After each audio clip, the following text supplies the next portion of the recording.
I miss you, and I always will. Said I always will. Hey guys, my name's Lucy Ray, and this is the meaning behind my song, I Always Will. So I'm gonna try my best to keep this short as possible, but I kind of wanted to give you guys a background on my story and why the song is the way it is, why the lyrics are the way they are, and the meaning behind the song. The song has so much meaning to me. I poured a lot of emotion into it, and everything that I wrote is raw and it's real, and it's kind of this letter to my father who passed away in 2005. He had pancreatic cancer, and so it had started in 2004. I had just turned 12, and my parents, they called my brothers and I down for a meeting, and they explained to us that my dad had a tumor in his pancreas. And for me, I honestly don't remember anything that happened after that. I don't remember any of the conversation, because once I heard the word tumor, my mind just completely shut down. My mind instantly went to, my dad is gonna die. And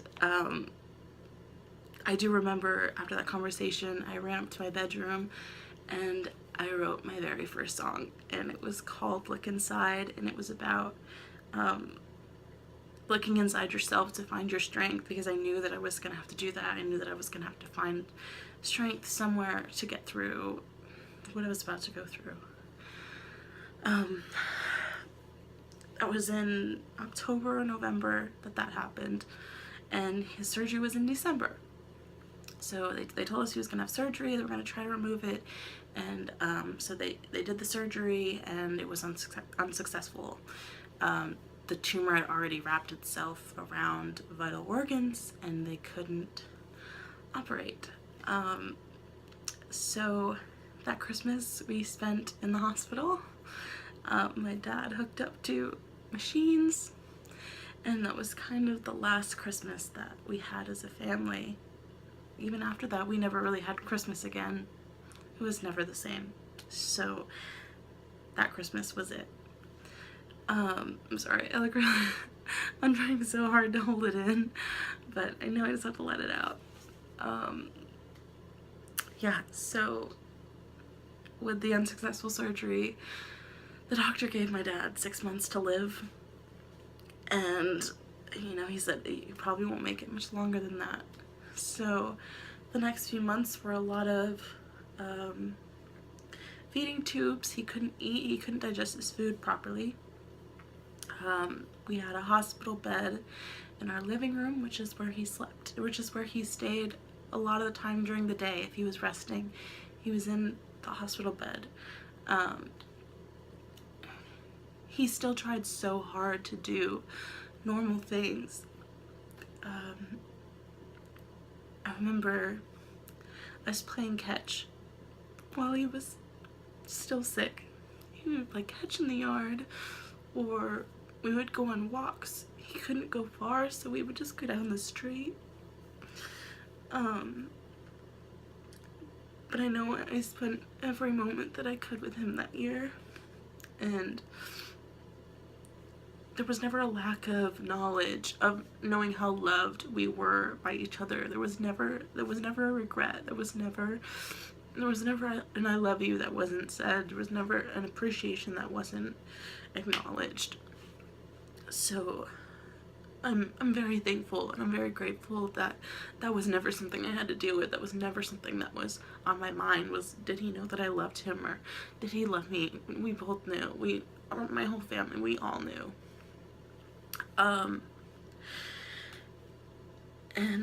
So it was a hard year. I mean, I was 12 years old, I was in the 8th grade, and I was dealing with this. I was sucking at school. I failed, I think, 6 classes that year.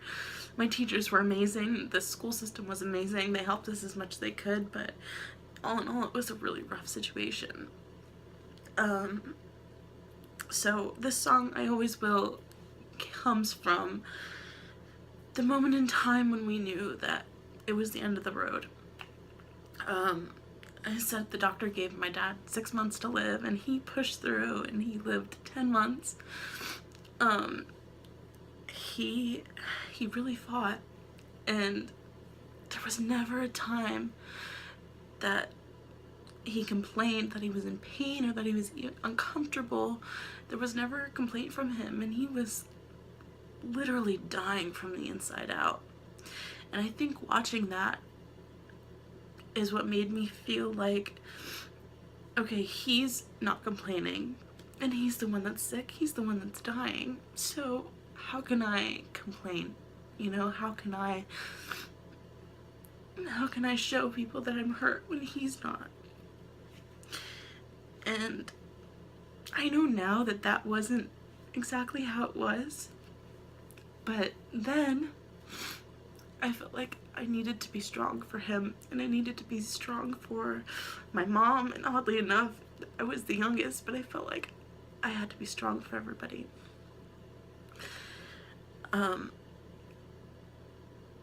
I'd never let him see me cry. And if I had one regret, it would be that I didn't show him when I was weak. That I didn't show him that I was going to miss him. I know he knew I was going to miss him, but I never showed it, and I never showed grief. I went to school the next day after he passed away. I never grieved properly. I mean, I didn't know what I was doing. I just felt like I had to be the strong person, and that was it. And everyone thought that I was this amazing, strong young girl, and on the inside I was dying on the inside. So the week that we found out that he had days left to live, we were fortunate enough to know, and we were fortunate enough to say goodbye. And there was a moment when I was in the room with my dad alone, and I don't think I've ever actually talked to anyone about this face to face, so here it goes. But I mean, lots of people know the story, but I've never actually told someone with them being able to see my face while I'm telling it. It was a week before he had died. We had just found out the information, and it was just me and him in the room. And the nurse comes in, and she's doing whatever she has to do. And he noticed that everyone in the family was there. Everyone came to say goodbye. And so he asks the nurse, he says, "So how long do I have?" And the nurse said, "Well, that's between you and God to figure out. That's between you guys." And he looked at me in the chair, the foot of his bed, and he said, "Is that okay with you?" And me, I froze. I was like, on the inside I was screaming, "No, it's not okay with me. You can't go." But I held it in. I didn't cry. I shook my head yes. And as soon as I could get out of that room, I ran out and just ran to the closest person I could find and just lost it. And I really wish that I had shown him that. And I really wish that I showed more people that I was hurting, because it may not have taken such a long process to grieve and go through. And so this song is really just about, it's a message to him and to everyone else. You know, one of the most important lines in the song for me is, "I was strong, but less than you thought I was." I wasn't that strong, and I felt like everyone around me was expecting me to be as strong as I was portraying. And maybe that's not the case. Maybe that's just something in my head, but that's how I felt.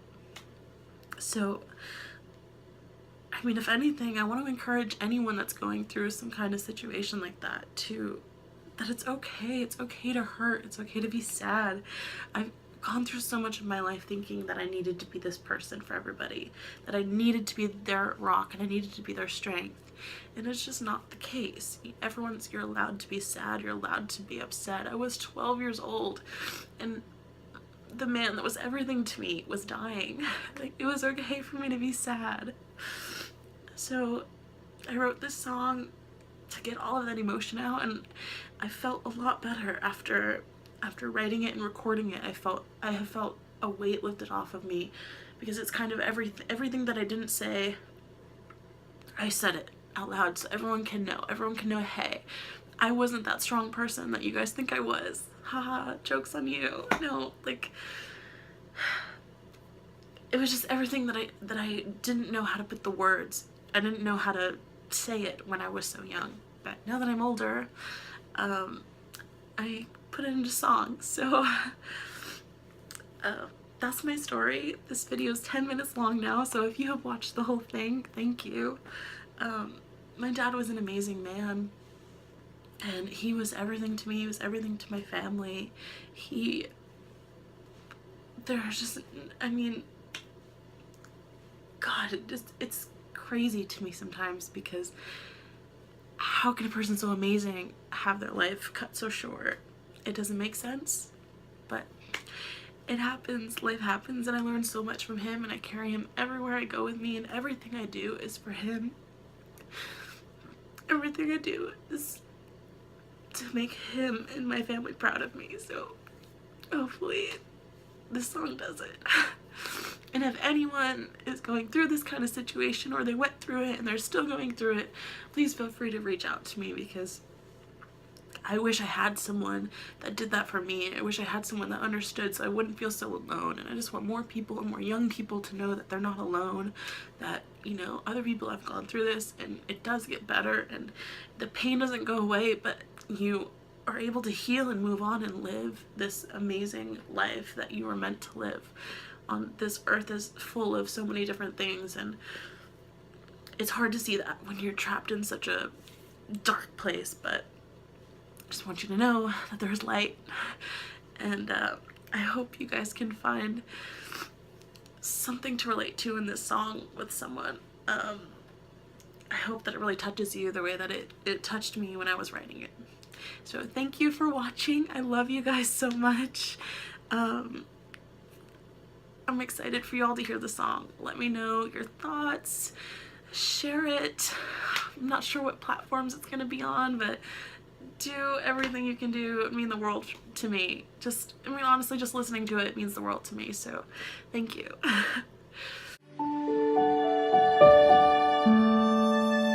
I miss you, and I always will. Said I always